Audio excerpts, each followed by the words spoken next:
This is the case file for Center for Human Rights and Constitutional Law, National Center for Youth Law, Attorneys and Plaintiff. This is an actual case file. Not all of the descriptions will be read.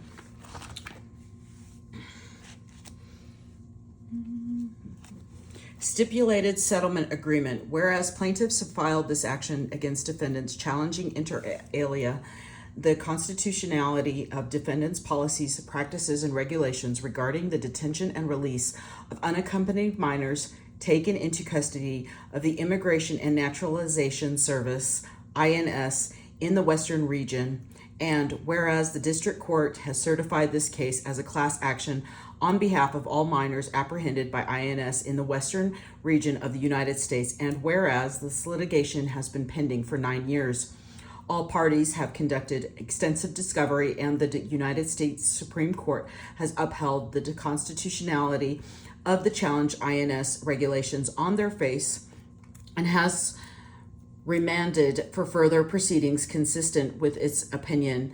And whereas on November 30th, 1987, the parties reached a settlement agreement requiring that all minors in INS custody in the Western region be housed in facilities meeting certain standards, including state standards for the housing and care of dependent children, and plaintiffs' motions to enforce compliance with that settlement is currently pending before the court, and whereas a trial in this case would be complex, lengthy, and costly to all parties concerned, and the decision of the district court would be subject to appeal by the losing parties with the outcome of uncertain, and whereas the parties that believe that settlement of this action is in the best interest and best serves the interest of interests of justice by avoiding a complex, lengthy, and costly trial and subsequent appeals, which could last several more years. Now, therefore, plaintiffs and defendants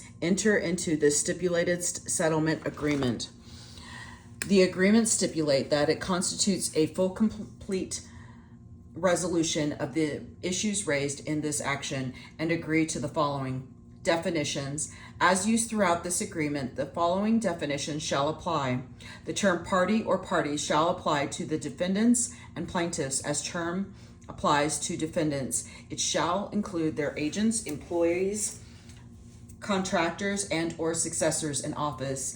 As the term applies to plaintiffs, it shall include all class members. The term plaintiff or plaintiffs shall apply to the named plaintiffs and all class members. The term class member or class members shall apply to the persons defined in paragraph 10 below. The term minor shall apply to any person under the age of 18 years who is detained in the legal custody of the INS. This agreement shall cease to apply to any person who has reached the age of 18 years. The term minor shall not include an emancipated minor or an individual who has been incarcerated due to a conviction for criminal offense as an adult.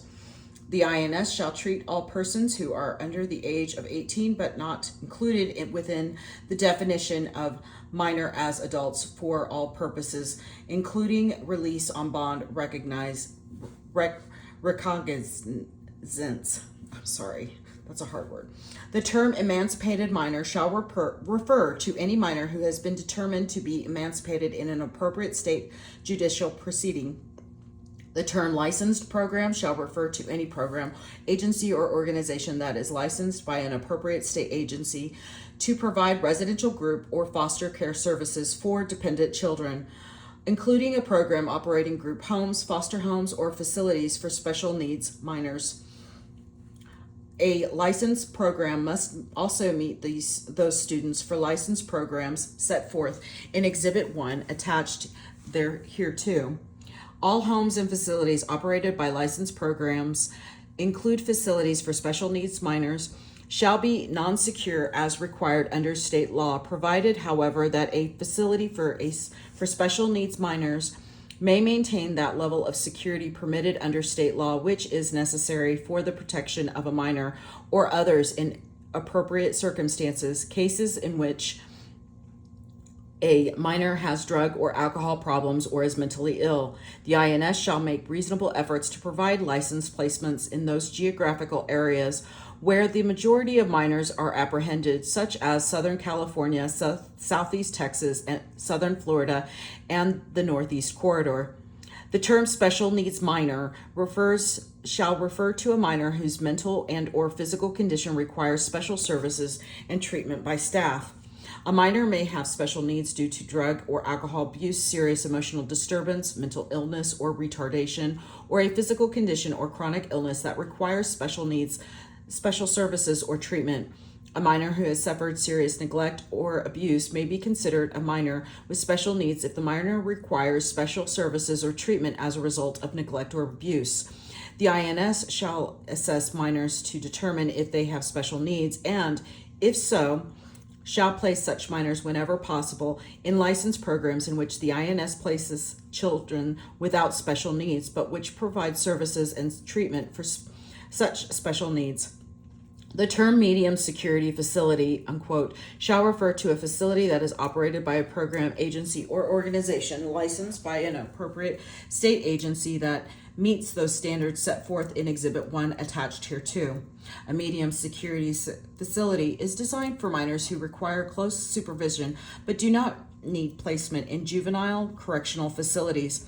It provides 24-hour awake supervision, custody, care, and treatment. It maintains stricter security measures such as intensive staff supervision than a facility operated by a licensed program in order to control problem behavior and to prevent escape. Such a facility may have a secure perimeter but shall not be equipped eternally with major restraining construction or procedures typically associated with correctional facilities. 2. Scope of settlement, effective date, and publication. This agreement sets out nationwide policy for the detention, release, and treatment of minors in the custody of the INS and shall supersede in all previous INS policies that are inconsistent with the terms of this agreement. This agreement shall become effective upon final court approval, except that those terms of this agreement regarding placement pursuant to paragraph 19 shall not become effective until all contracts under the program announcement referenced in paragraph 20 below are negotiated and implemented. The INS shall make its best efforts to execute these contracts within 120 days after the court's final approval of this agreement. However, the INS will make reasonable efforts to comply with paragraph 19 prior to full implementation of all such contracts. Once all contracts under the program announcement referenced in paragraph 20 have been implemented, this agreement shall supersede the agreement entitled Memorandum of Understanding Recompromise of Class Action. Conditions of detention hereinafter MOU, entered into by and between the plaintiffs and defendants and filed with the United States District Court for the Central District of California on November 30th, 1987, and the MOU shall thereafter be null and void. However, plaintiffs shall not institute any legal action for enforcement of the MOU for 6-month period commencing with the final district court approval of this agreement, except that plaintiffs may institute enforcement proceedings if the defendants have engaged in serious violations of the MOU that have caused irreparable harm to a class member, for which injunction relief would be appropriate. Within 120 days of the final district court approval of this agreement, the INS shall initiate action to publish the relevant and substantive terms of this agreement as a service regulation. The final regulations shall not be inconsistent with the terms of this agreement.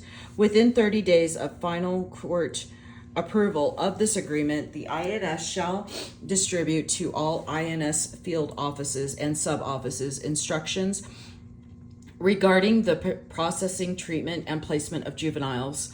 Those instructions shall include, but may not be limited to, the previous provision summarizing the terms of this agreement attached hereto as Exhibit 2. 3. Class definition. The certified class is in this action shall be defined as follows: all minors who are detained in the legal custody of the INS. 4. Statements of general applicability.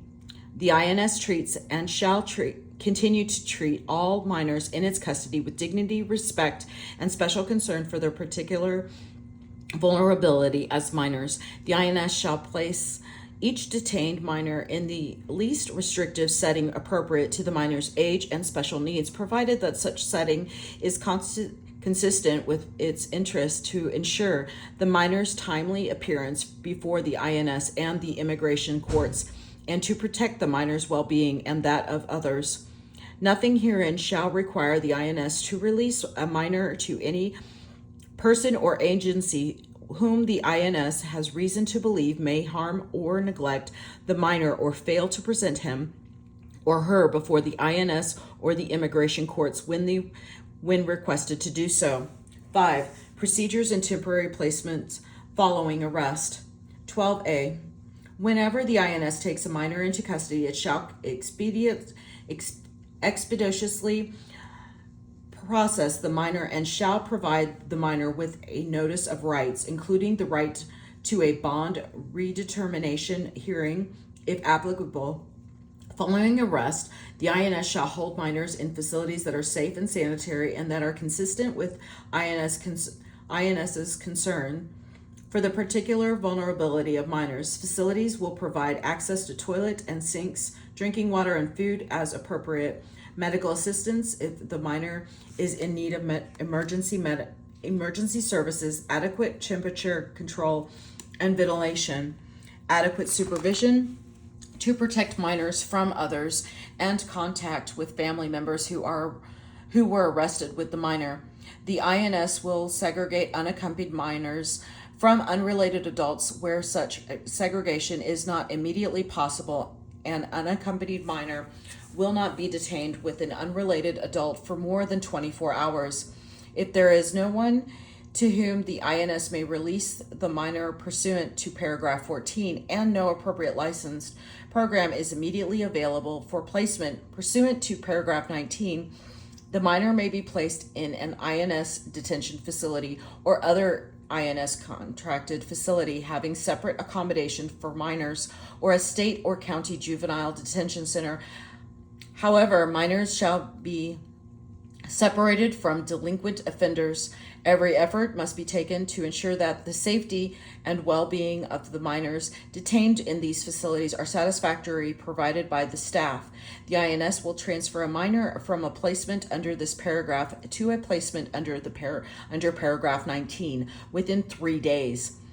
If the minor was apprehended in an INS district in which a licensed program is located and has space available, or within 5 days, in all other causes except 1, as otherwise provided under paragraph 13 or paragraph 21, 2, as otherwise required by any court decree or court-approved settlement, 3, in the event of an emergency or influx of minors into the United States, in which case the INS shall place all minors pursuant to paragraph 19 as expeditiously as possible, or where individuals must be transported from remote areas for processing or speak unusual languages such that the INS must locate interpreters in order to complete processing, in which case the INS shall place all such minors pursuant to paragraph 19 within 5 business days. For the purpose of this paragraph, the term emergency shall be defined as any act or event that prevents the placement of minors pursuant to paragraph 19 within the time frame provided.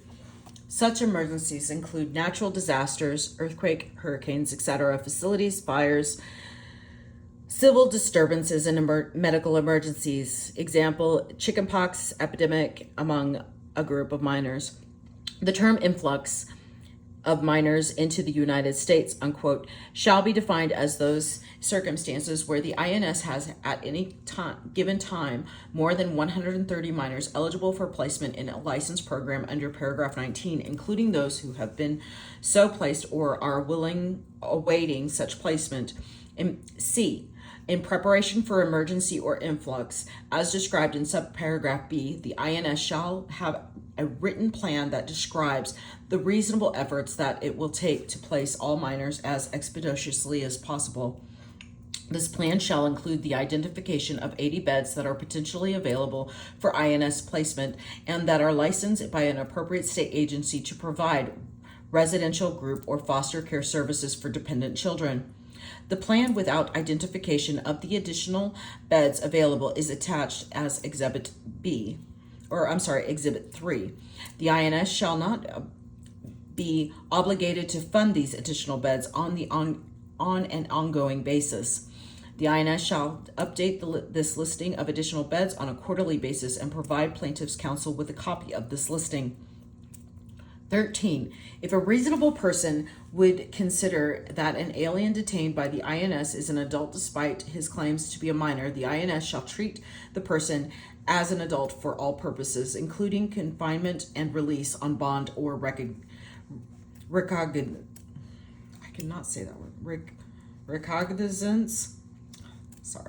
The INS may require the alien to submit a medical or dental examination conducted by a medical professional or to submit to other appropriate procedures to verify his or her age.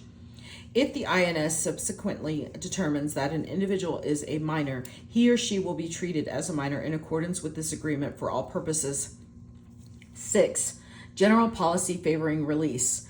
Where the INS determines that the detention of the minor is not required either to secure his or her timely appearance before the INS or the immigration court or to ensure the minor's safety or that of others, the INS shall release a minor from its custody without unnecessary delay in the following order of preference: 2. A. Parent. B. Legal guardian. C. An adult relative, brother, sister, aunt, uncle, or grandparent. D. An adult individual or entity designated by the parent or legal guardian as capable and willing to care for the minor's well-being in a declaration signed under penalty of perjury before an immigration or consular officer or such other documents that establish to the satisfaction of the INS in its discretion to the affiant's paternity or guardianship. E. A licensed program willing to accept legal custody, or F. An adult individual or entity seeking custody in the discretion of the INS when it appears that there is no other likely alternative to long-term detention and family reunification does not appear to be a reasonable possibility. 15. Before a minor is released from INS custody pursuant to paragraph 14 above, the custodian must execute an affidavit of support, Form I-134, and an agreement to A. Provide for the minor's physical, mental, and financial well-being, B. Ensure the minor's presence at all future proceedings before the INS and the immigration court, C. Notify the INS of any change of address within 5 days following a move, D. In the case of custodians other than parents or legal guardians, not transfer custody of the minor to another party without the prior written permission of the district director. E. Notify the INS at least 5 days prior to the custodian's department of the United States of such departure,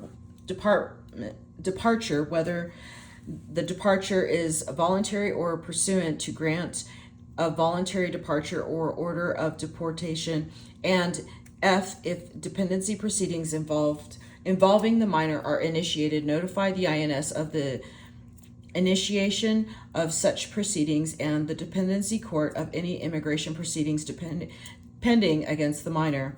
In the event of an emergency, a custodian may transfer temporary physical custody of a minor prior to securing permission from the INS, but shall notify the INS of the transfer as soon as is practicable thereafter, but in all cases within 72 hours. For purposes of this paragraph, examples of an emergency shall include the serious illness of the custodian, destruction of the home, etc.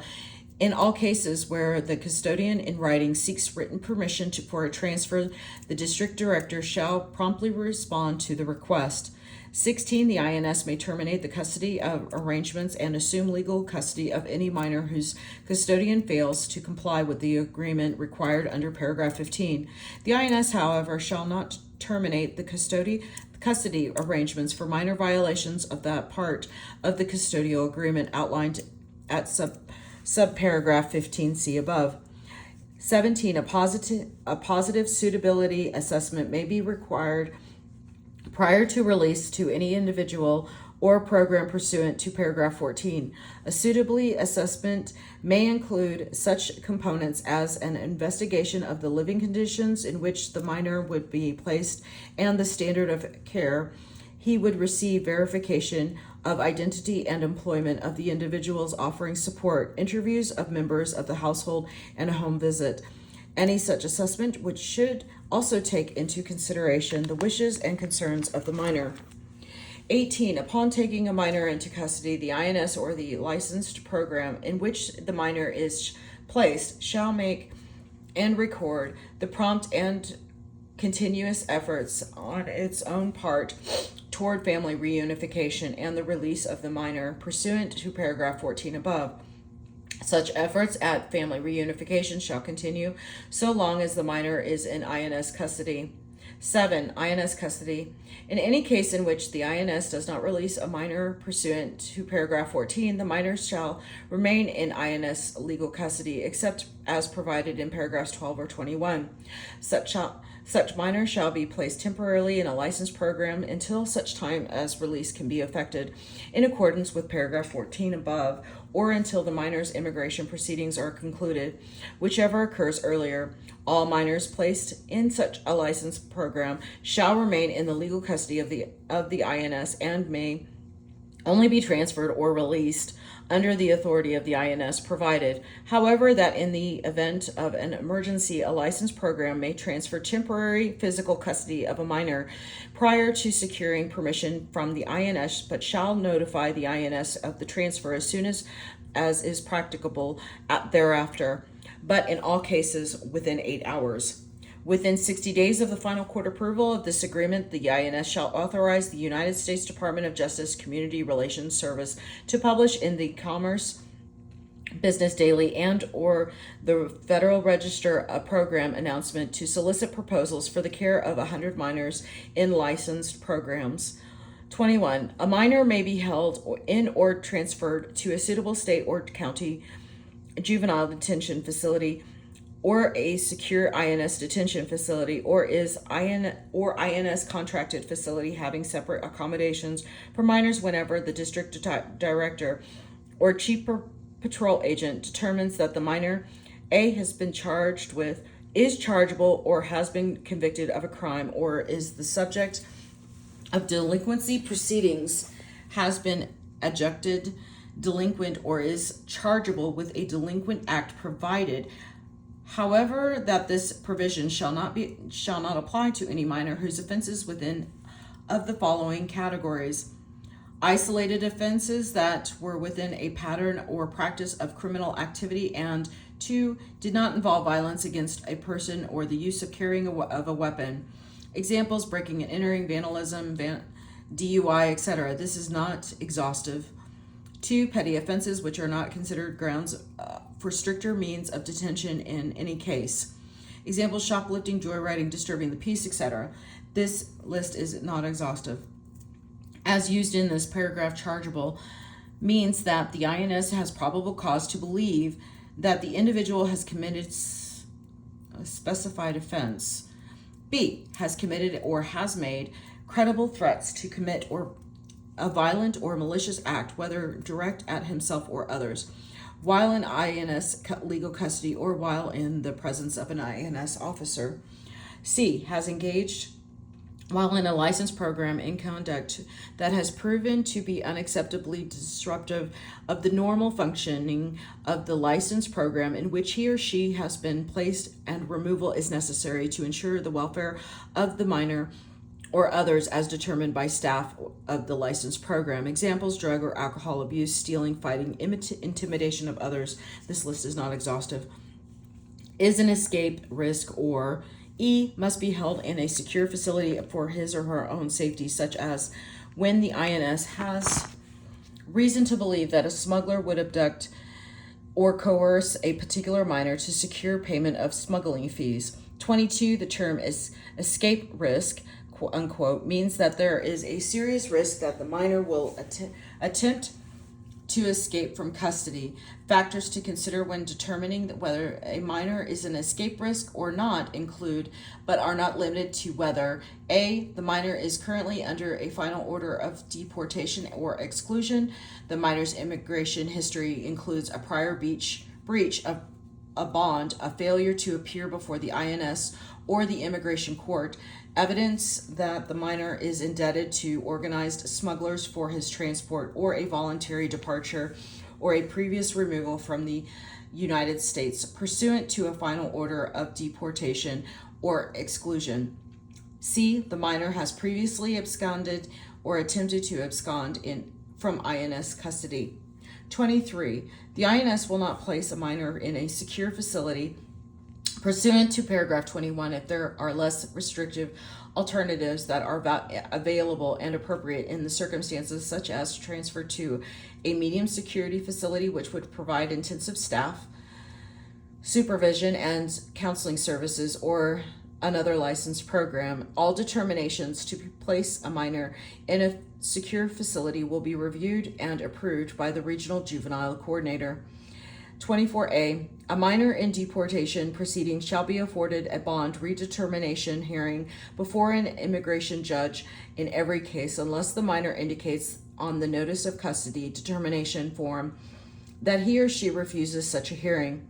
Any minor who disagrees with the INS's determination to place that minor in a particular type of facility, or who asserts that the licensed program in which he or she has been placed does not comply with the standards set forth in Exhibit 1, attached hereto, may seek judicial review in any United States District Court with jurisdiction and venue over the matter to challenge the placement determination or to allege noncompliance with the standards set forth in Exhibit 1. In such action, the United States District Court shall be limited to entering an order solely affecting the individual claims of the minor bringing the action.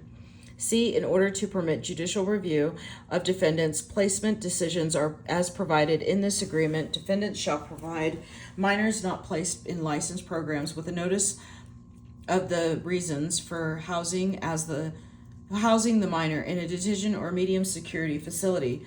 With respect to placement decisions reviewed under this paragraph, the standard of review for the INS exercise of its discretion shall be the abuse of discretion standard of review with respect to all other matters for which this paragraph provides judicial review.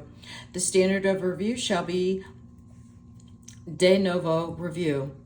D, the INS shall promptly provide each minor not released with INS Form I-770 an explanation of the right of judicial review as set out in Exhibit 6, and the list of free legal services available in the district pursuant to INS regulations unless previously given to the minor. E, exhausting the procedures established in paragraph 37 of this agreement shall not be a precondition to the bringing of an action under this paragraph in any United District Court.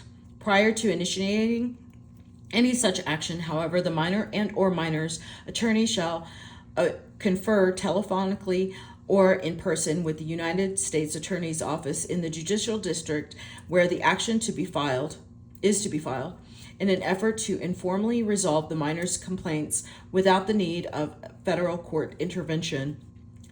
8. Transportation of minors. Unaccompanied minors arrested or taken into custody by the INS should not be transported by the INS in vehicles with detained adults, except when transported from the place of arrest or apprehension to an INS office, or B, where separate transportation would be otherwise impractical. When transported together pursuant to Clause B, minors shall be separated from adults. The INS shall take necessary precautions for the protection of the well-being of such minors when transported with adults. The INS shall assist without undue delay in making transportation arrangements to the INS office nearest the location of the person or facility to whom a minor is to be released pursuant to paragraph 14. The INS may, in its discretion, provide transportation to minors. 9. Transfer of minors. Whenever a minor is transferred from one placement to another, the minor shall be transferred with all of his or her possessions and legal papers provided. However, if the minor's possessions exceed the amount permitted normally by the carrier in use, the possessions will be shipped to the minor in a timely manner. No minor who is represented by counsel shall be transferred without advance notice to such counsel except in unusual and compelling circumstances, such as where the safety of the minor or others is threatened, or the minor has been determined to be an escape risk, or where counsel has waived such notice, in which cases notice shall be provided to counsel within 24 hours following transfer. 10. Monitoring and reports. An INS juvenile coordinator in the Office of the Assistant Commissioner for Detention and Deportation shall monitor compliance with the terms of this agreement, and shall maintain an up-to-date record of all minors who are placed in proceedings and remain in INS custody for longer than 72 hours. Statistical information on such minors shall be collected weekly from all INS district offices and Border Patrol stations. Statistical information will include at least the following: 1. Biographical information such as each minor's name, date of birth, and country of birth. 2. Date placed in INS custody. 3. Each date placed, removed, or released. 4. To whom and where placed, transferred, removed, or released. 5. Immigration status. And 6. Hearing dates. The INS, through the juvenile coordinator, shall also collect information regarding the reasons for every placement of a minor in a detention facility or medium security facility. B. Should plaintiff's counsel have reasonable cause to believe that a minor in INS legal custody should have been released pursuant to paragraph 14, plaintiff's counsel may contact the juvenile coordinator to request that the coordinator investigate the case and inform plaintiff's counsel of the reasons why the minor has not been released. 29. On a semi-annual basis until 2 years after the court determines, pursuant to paragraph 31, that the INS has achieved substantial compliance with the terms of this agreement, the INS shall provide to plaintiff's counsel the information collected pursuant to paragraph 28 as permitted by law, and each INS policy or instruction issued by 2 INS employees regarding the implementation of this agreement. In addition, plaintiff's counsel shall have the opportunity to submit questions on a semi-annual basis to the juvenile coordinator in the Office of the Assistant Commissioner for Detention and the Deportation with regard to the implementation of this agreement and the information provided to plaintiff's counsel during the preceding 6-month period pursuant to paragraph 28. Plaintiff's counsel shall present such questions either orally in writing or at the option of the juvenile coordinator. The juvenile coordinator shall furnish responses either orally or in writing at the option of plaintiff's counsel within 30 days of receipt. 30. On an annual basis, commencing 1 year after final court approval of this agreement, the INS juvenile coordinator shall review, assess, and report to the court regarding compliance with the terms of this agreement. The coordinator shall file these reports with the court and provide copies to the parties, including the final report referenced in paragraph 35, so that they can submit comments on the report to the court. In each report, the coordinator shall state to the court whether or not the INS is not substantial compliance with the terms of this agreement, and if the INS is not in substantial compliance, explain the reasons for the lack of compliance. The coordinator shall continue to report on an annual basis until 3 years after the court determines that INS has achieved substantial compliance with the terms of this agreement. 31. 1 year after the court's approval of this agreement, the defendants may ask the court to determine whether the INS has achieved substantial compliance with the terms of this agreement. 11. Attorney-client visits. Plaintiff's counsels are entitled to attorney-client visits with class members, even though they may have may not have the names of class members who are housed at a particular location. All visits shall occur in accordance with generally applicable policies and procedures relating to attorney-client visits at the facility in question. Upon plaintiff's counsel's arrival at a facility for attorney-client visits, the facility staff shall provide plaintiff's counsel with a list of names and alien registration numbers for the minors housed at the facility. In all instances, in order to memorialize any visit to a minor by plaintiff's counsel must file a notice of appearance with the INS prior to any attorney-client meeting. Plaintiff's counsel may limit any such notice of appearance to representation of the minor in connection with this agreement. Plaintiff's counsel must submit a copy of the notice of appearance by hand or by mail to the local INS juvenile coordinator, and a copy by hand to the staff of the facility. B. Every 6 months, plaintiff's counsel shall provide the INS with a list of those attorneys who may make such attorney-client visits as plaintiff's counsel to minors during the following 6-month period. Attorney-client visits may also be conducted by any staff attorney employed by the Center for Human Rights and Constitutional Law in Los Angeles, California, or the National Center for Youth Law in San Francisco, California, provided that such attorney presents credentials establishing his or her employment prior to any visit. C. Agreements for the placement of minors in non-INS facilities shall permit attorney-client visits, including by class counsel in this case. Nothing in paragraph 32 shall affect a minor's right to refuse to meet with plaintiff's counsel. Further, the minor's parent or legal guardian may deny plaintiff's counsel permission to meet with the minor. 12. Facility visits. In addition to the attorney-client visits permitted pursuant to paragraph 32, plaintiff's counsel may request access to any licensed programs facility in which a minor has been placed pursuant to paragraph 19, or to any medium security facility or detention facility in which a minor has been placed pursuant to paragraphs 21 or 23. Plaintiff's counsel shall submit a request to visit a facility under this paragraph to the INS District Juvenile Coordinator, who will provide reasonable assistance to plaintiff's counsel by conveying the request to the facility's staff and coordinating the visit. The rules and procedures to be followed in connection with any visit approved by a facility under this paragraph are set forth in Exhibit 4 attached, except as may be otherwise agreed by plaintiff's counsel and the facility staff. In all visits to any facility pursuant to this agreement, plaintiff's counsel and their associated experts shall treat minors and staff with courtesy and dignity and shall not disrupt the normal functioning of the facility. Excuse me.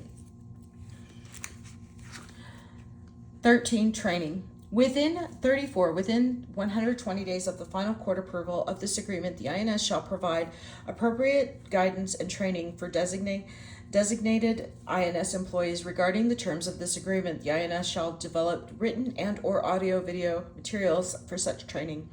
Copies of such written and or audio or video training materials shall be made available to the plaintiff's counsel when such training materials are sent to the field, or to the extent practicable prior to that time. 14. Dismissal. After the court has determined that the INS is in substantial compliance with this agreement and the coordinator has filed a final report, the court, without further notice, shall dismiss this action. Until such dismissal, the court shall retain jurisdiction over this action. 15. Reservation of rights. Nothing in this agreement shall limit the rights, if any, of individual class members to preserve issues for judicial review in the appeal of an individual case, or for class members to exercise any independent rights they may otherwise have. 16. Notice and dispute resolution. This paragraph provides the enforcement in this district of the provisions of this agreement, except for claims brought under paragraph 24. The parties shall meet telephonically or in person to discuss a complete or partial repudiation of this agreement or any alleged non-compliance with terms of the agreement prior to bringing any individual or class action to enforce this agreement. Notice of a claim that a party has violated the terms of this agreement shall be served on plaintiffs addressed to, and here are the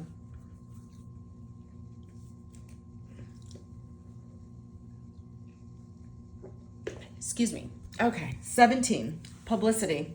38, plaintiffs and defendants shall hold a joint press conference to announce this agreement. The INS shall send copies of this agreement to social service and voluntary agencies agreed upon by the parties as set forth in Exhibit 5 attached. The parties shall pursue such other public dissemination of information regarding this agreement as the parties shall agree. 18, attorney's fees and costs. Within 60 days of final court approval of this agreement, defendant shall pay plaintiffs the total sum of $374,110 or $110.09 in full settlement of all attorney's fees and costs in this case. 19, termination. All terms of this agreement shall terminate the earlier of 5 years after the date of final court approval of this agreement, or 3 years after the court determines that the INS is in substantial compliance with this agreement, except with that the INS shall continue to house the general population of minors in INS custody in facilities that are licensed for the care or of dependent minors. 20, representations and warranty. 41, counsel for the respective parties on behalf of themselves and their clients represent that they know of nothing in this agreement that exceeds the legal authority of the parties or is in violation of any law. Defendants' counsel represent and warrant that they are fully authorized and empowered to enter into this agreement on behalf of the Attorney General, the United States Department of Justice, and the Immigration and Naturalization Services, and acknowledge that plaintiffs enter into this agreement in reliance on such representation. Plaintiffs' counsel represent and warrant that they are fully authorized and empowered to enter into this agreement on behalf of the plaintiffs, and acknowledge that that defendants enter into this agreement in reliance on such representation, that undersigned by their significance or signatures on behalf of the plaintiffs' defendants warrant that upon execution of this agreement in their representative capacities, their principals, agents, and successors of such principals and agents shall be fully and unequivocally bound hereunder to the full extent authorized by law. Exhibit 1. I hope you can read that.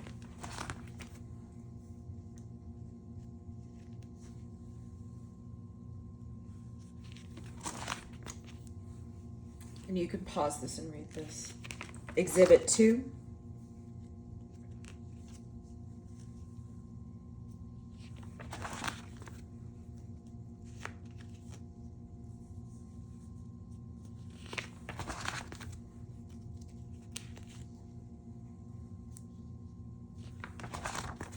Exhibit 3.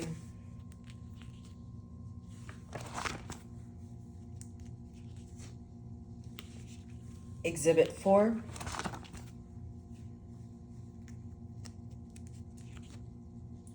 Exhibit 5.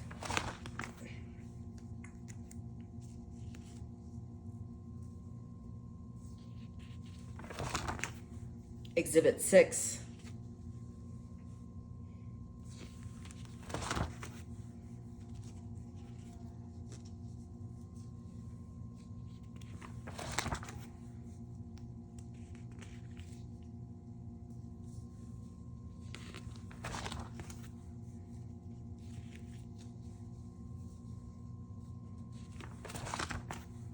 And that's the end of this case file. Thank you.